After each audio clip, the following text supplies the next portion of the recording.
Hello students, अभी हम Indira Gandhi national open university का जो आपका एक सब्जेक्ट है सेकेंड ईयर का MHT-01 आदिकालीन एवं मध्यकालीन हिंदी काव्य। ठीक है, तो उस सब्जेक्ट का हम अभी एनालिसिस करेंगे। तो आपके एग्ज़ाम्स अभी तो आने वाले हैं, तो एक बार हम संक्षिप्त में ही इसका एनालिसिस करेंगे। ठीक है, तो अब जो पहला चैप्टर है, इस चैप्टर में आपको पृथ्वीराज रासो से संबंधित बातें जानने को मिलेंगी। तो इसमें इसकी प्रामाणिकता, इसकी भाषा और इसका काव्य रूप, इन 3 टॉपिक्स के बारे में एनालिसिस किया गया है। ठीक है, इसमें बहुत सारे आपको रेफरेंसेस देखने को मिलेंगे, मतलब किसने क्या कहा है, इस प्रकार के जो रेफरेंसेस होंगे वो भी आपको देखने को मिलेंगे। तो सबसे पहली बात तो यह है कि हम उस रेफरेंस को अधिक इम्पोर्टेंस देंगे जो कि इम्पोर्टेंट है। जैसे आपके हमारे हो गए रामचंद्र शुक्ल जी से कहा हुआ जो भी रेफरेंस होता है वो प्रामाणिक होता है, तो उसको ध्यान में रख के हम इसको पढ़ेंगे। ठीक है, तो सबसे पहली बात तो है कि प्रश्न बन सकता है कि पृथ्वीराज रासो की प्रामाणिकता के बारे में विश्लेषण कीजिए। ठीक है, तब अगर इस प्रकार का कोई प्रश्न आता है तो हमको ये सभी पॉइंट्स हमको लिखने होंगे सबसे पहली बात। ठीक है, तो इसकी ऐतिहासिकता के बारे में हम लिखेंगे। इस प्रकार के प्रश्न के लिए ऐतिहासिकता के बारे में लिखेंगे, मतलब इतिहास से संबंधी बातें हैं ये। रचनाकार और रचनाकार और रचनाकाल। ठीक है, मतलब रचनाकार किसने लिखा है और इसमें विवाद क्या चला है उसके बारे में बात करेंगे, और रचनाकाल मतलब कब लिखा गया है उसके बारे में भी हम इसमें बात करेंगे। तो यहाँ तक तो बात यह है। फिर उसके बाद मूल पाठ, मतलब इसका जो भी ओरिजिनल पुस्तक है पृथ्वीराज रासो का, वह ओरिजिनल जो बुक है वो उसमें लिखा क्या गया था, और उसके बाद कुछ समय में उस बुक में बहुत कुछ बातें जोड़ दी गई थी। तो इस प्रकार का जो प्रोसेस चला था इसके बारे में हम मूल पाठ में पढ़ेंगे। फिर उसके बाद हमारा टॉपिक होगा पृथ्वीराज रासो की प्रामाणिकता में। हमारा नेक्स्ट टॉपिक है साहित्यिक परंपरा। ठीक है, तो उस समय के साहित्यिक परंपरा से अलग हटकर पृथ्वीराज रासो में कई बातें देखने को मिलती हैं। इस कारण से हमको एक संदेह होता है कि क्या ये रचना जो है वह सच में आदिकाल में लिखा गया था या नहीं। ठीक है, और ये तो हमारा एक इम्पॉर्टेंट टॉपिक है पृथ्वीराज रासो की प्रामाणिकता इस चैप्टर में। फिर उसके बाद आता है पृथ्वीराज रासो की भाषा। फिर उसके बाद आता है पृथ्वीराज रासो का काव्य रूप। ठीक है, तो ये दोनों भी जो टॉपिक हैं वो छोटे ही हैं। ठीक है, खाली पृथ्वीराज रासो की प्रामाणिकता ये थोड़ा बड़ा टॉपिक है। ठीक है, तो प्रस्तावना, अब प्रस्तावना क्या है कि हमको जो भी आंसर हमारा होता है, एक्चुअल में जो कंटेंट होता है उसके लिए एक इंट्रोडक्शन की तरह होता है प्रस्तावना। तो प्रस्तावना के बारे में हम अभी बात नहीं करेंगे।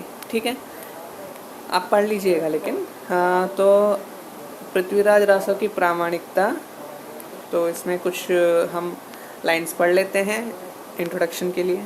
तो पृथ्वीराज रासो आदिकाल का सर्वाधिक विख्यात काव्य है।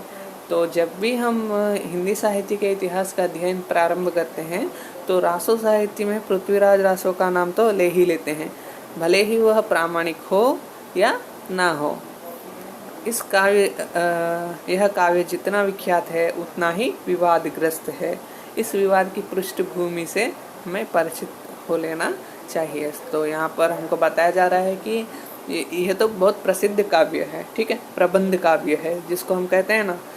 प्रबंध काव्य होता क्या है कि जो ये जीवन से संबंधित सभी बातें इसमें होती हैं। ठीक है, तो प्रबंध काव्य है ये बात आपको याद रखना चाहिए कि जो पृथ्वीराज रासो है वह प्रबंध काव्य है। तो इसके साथ ही यह बहुत ही विवादग्रस्त भी है, क्योंकि विवाद इसलिए उठा है कि जो विवादग्रस्त भी है इसका बहुत से कारण भी हैं, क्योंकि ये लिखा कब गया था और किनके द्वारा लिखा गया था इस बात में हमको कोई भी स्पष्ट जानकारी नहीं मिलती। लेकिन इसके कवि को हम चंद्रदाई मानते हैं, ठीक है। चंद्रदाई, इसके रचनाकार को हम चंद्रदाई मानते हैं। फिर भी बहुत से लोगों का ऐसा मानना है कि इसके रचनाकार चंद्रदाई हो सकते हैं, लेकिन इनके बाद जो भी कुछ भाग इसमें जोड़े गए हैं पृथ्वीराज रासो में, हो सकता है कि वह कोई भाट लोगों के द्वारा जोड़ा गया हो, ऐसा मानना है। तो इस प्रकार से हम इसका विश्लेषण कर सकते हैं। तो इसकी ऐतिहासिकता के बारे में जान लेते हैं, ठीक है। तो इसकी ऐतिहासिकता के बारे में जान लेते हैं। तो यहाँ पर देखिए हमको बहुत सारे रेफरेंसेस दी जा रही हैं, तो आंसर लिखते समय हम सभी का रेफरेंस नहीं दे सकते हैं। ये बात हमको याद रख के चलना है कि जो मेन टॉपिक होता है, जो मेन कंटेंट होता है, उसको आप याद कीजिए पहले। मतलब जो कहानी है, ठीक है, मतलब क्यों क्या हुआ, ये जो कहानी है वो पहले याद करना है। वो जब अच्छे से हमको समझ में आ जाए तब जाकर आपको 1-2 रेफरेंसेस याद करना है बस। अब यहाँ पे रेफरेंसेस तो लगभग आपको 5 या 6 लोगों का रेफरेंस देखने को मिलेगा, किसने क्या कहा है। सभी को तो हम नहीं लिख सकते, तो मुझे लगता है कि 2 या 3 लोगों का रेफरेंस आप लिख भी दें तो भी चलेगा, ठीक है। तो पहले तो हमको कंटेंट याद रहना चाहिए। तो यहाँ पर देखिए कि जो पृथ्वीराज रासो है उसके अनुसार आबू के शासक जेत और सलक थे, किंतु इनका कोई उल्लेख तत्कालीन शिलालेखों में नहीं मिलता। तो पृथ्वीराज रासो में आबू के शासक को जेत और सलक कहा गया, लेकिन इसका कोई ऐतिहासिक प्रमाण हमको नहीं मिलता। तो ये जो फर्स्ट पॉइंट है वह आबू से रिलेटेड है। फिर उसके बाद दूसरा पॉइंट गुजरात से रिलेटेड है। तो रासो के अनुसार गुजरात के राजा भीमसेन को पृथ्वीराज ने मारा है, लेकिन इतिहास के अनुसार इसका भी कोई हमको प्रमाण नहीं मिलता, क्योंकि जो वह राजा था वह पृथ्वीराज के बाद भी जीवित रहा इतिहास के अनुसार, ठीक है। फिर उसके बाद हमारा एक और पॉइंट है, मोहम्मद गौरी को पृथ्वीराज चौहान ने शब्दभेदी तीरों से मारा था, लेकिन ऐतिहासिक तथ्य यह है कि मोहम्मद गौरी 1203 में गक्करों के हाथों मारा गया।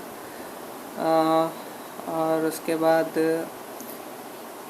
4th पॉइंट में पृथ्वीराज रासो की बहन का विवाह चित्तौड़ के राजा समर सिंह से हुआ, ऐसा बताया जाता है, लेकिन यह भी ठीक नहीं लगता, क्योंकि राजा समर सिंह का समय 13th सेंचुरी है, जबकि जो पृथ्वीराज है उनका समय 1150 के लगभग आता है, ठीक है। तो ये कारण है कि जो यह रचना है इसकी ऐतिहासिकता पर हमको संदेह करना पड़ता है, ठीक है। और रचनाकार और रचनाकाल, इसके संबंध में भी बहुत सारी बातें हमको देखने को मिलती हैं। तो रचनाकार के संबंध में तो कुछ स्पष्टता है कि चंद्रदाई इसके रचनाकार हैं। फिर उसके बाद जब वह अपने राजा को अपने राजा के लिए बाहर जा रहे थे अपने राज्य से, तो उन्होंने अपने पुत्र जिसका नाम है जलहन, ठीक है, तो जलहन को पृथ्वीराज रासो जो कुछ लिखा उन्होंने उसको दिया और कहा कि इसको तुम पूरा कर लो, ठीक है, मतलब पूरा लिख दो, ऐसा उन्होंने अपने पुत्र जलहन से कहा था, ठीक है। तो चंद्रदाई के पुत्र का नाम है जलहन और इन्होंने ही पृथ्वीराज रासो को संपूर्ण रूप से लिखा था, ठीक है। तो इसके रचनाकार के संबंध में भी बहुत लोगों का बहुत ही कुछ विश्लेषण हुआ है। तो कुछ लोगों का मानना है कि जो पृथ्वीराज रासो के जो इनके बाद की जो पीढ़ी रही है, मतलब पृथ्वीराज रासो के पुत्र जो रहे, उनसे संबंधित कोई रिश्तेदार होंगे जिनमें कोई भाट लोग होंगे, उन्होंने ही इसको अपने जो वंश है, अपने वंश की कीर्ति के लिए, मतलब अच्छे नाम के लिए उन्होंने ही कुछ जोड़कर लिखा होगा, ऐसा कुछ लोगों का मानना है, ठीक है। और जहाँ तक रामचंद्र शुक्ल जी हैं, उनका भी यही मानना है कि इतिहास से संबंधित जब इसका हम कंपेयर करते हैं तो ठीक से इतिहास से संबंधित कोई भी जो भी घटनाएं हुई हैं उससे ये मैच नहीं करता है जो पृथ्वीराज रासो में बताया गया है। तो मुख्य रूप से रामचंद्र शुक्ल जी की जो मतलब जो रामचंद्र शुक्ल का जो रेफरेंस है वो इम्पोर्टेंट है, ठीक है। बाकी सभी लोगों का अब दे या ना दे तो दूसरी बात है, ठीक है। फिर उसके बाद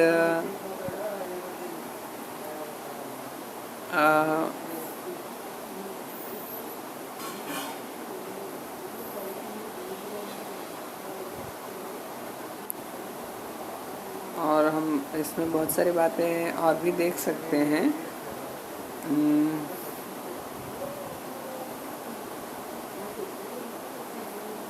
तो यहाँ पर देखिए जो मूल पाठ है उसको 4 भागों में हम बता सकते हैं। बृहद, बड़ा, बृहत्तम सबसे बड़ा, लघु छोटा, लघुतम सबसे छोटा। इस प्रकार 4 प्रकार के पृथ्वीराज रासो हमको देखने को मिलते हैं, ठीक है। तो मूल पाठ कौन सा है इस संबंध में हमको कोई स्पष्टता नहीं है। तो इसके संबंध में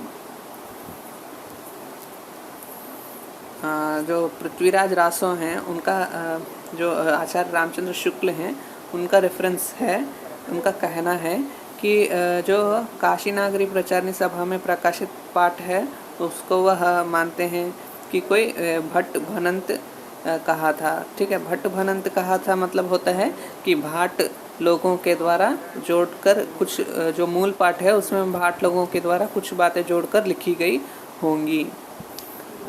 तो वही बात यहाँ पर कहा जा रहा है कि जो पृथ्वीराज रासो, जो पृथ्वीराज के पुत्र गोविंदराज और उनके भाई हरिराज हैं, उन दोनों में से किसी के जो वंशज रहे होंगे वहाँ चंद नाम का कोई भट्ट कवि रहा होगा जिसने उनके पूर्वज पृथ्वीराज की वीरता आदि के वर्णन में कुछ रचना की होगी। पीछे जो बहुत सा कल्पित भट्ट भनंत तैयार हो गया उन सब को लेकर और चंद को पृथ्वीराज का समस्यायिक मान उसी के नाम पर रासो नाम की यह बड़ी इमारत खड़ी की होगी, ठीक है। तो ये हिंदी साहित्य के इतिहास में रामचंद्र शुक्ल जी ने कहा, ठीक है।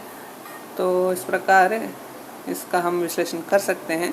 तो एक्चुअल में जो मूल पाठ है हमारा वह है क्या, इसके संबंध में पृथ्वीराज रासो के संबंध में हमको एक और बात जानने को मिलती है कि इसमें कहा गया है कि जो कवित, साटक, गाहा, दोहा नामक छंद प्रबंध में हैं, ऐसा कहा गया है। और इस प्रकार के जो छंद हैं उनको छोड़कर और भी छंद हमको पृथ्वीराज रासो में देखने को मिलते हैं। तो इसका निष्कर्ष हम यह निकाल सकते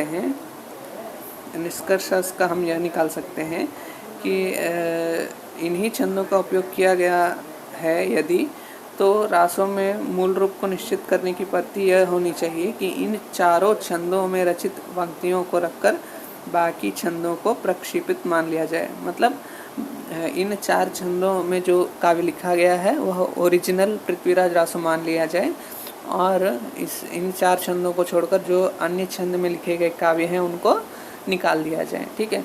लेकिन इसमें एक प्रॉब्लम यह है कि हो सकता है कि इन 4 छंदों को छोड़कर किसी अन्य छंद को भी जो मूल कवि है, जो ओरिजिनल राइटर है, उसने प्रयोग किया होगा।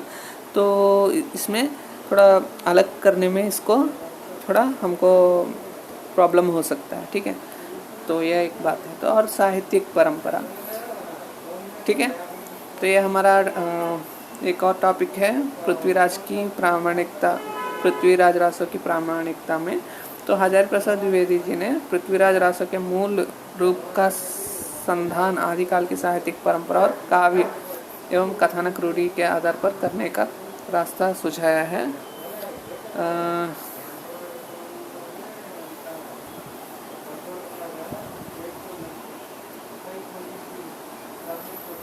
तो इसके संबंध में उनका मानना है कि जो शुक शुकी संवाद की एक कथा है,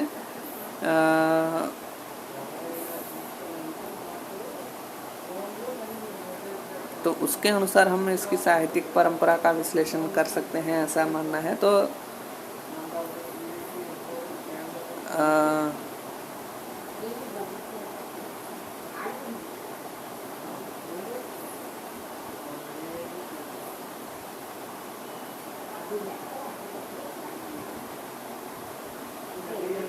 इस प्रकार से हम देख सकते हैं कि इसकी परंपरा के संबंध में भी बहुत सारे विश्लेषण किए जा रहे हैं इस पैरा में।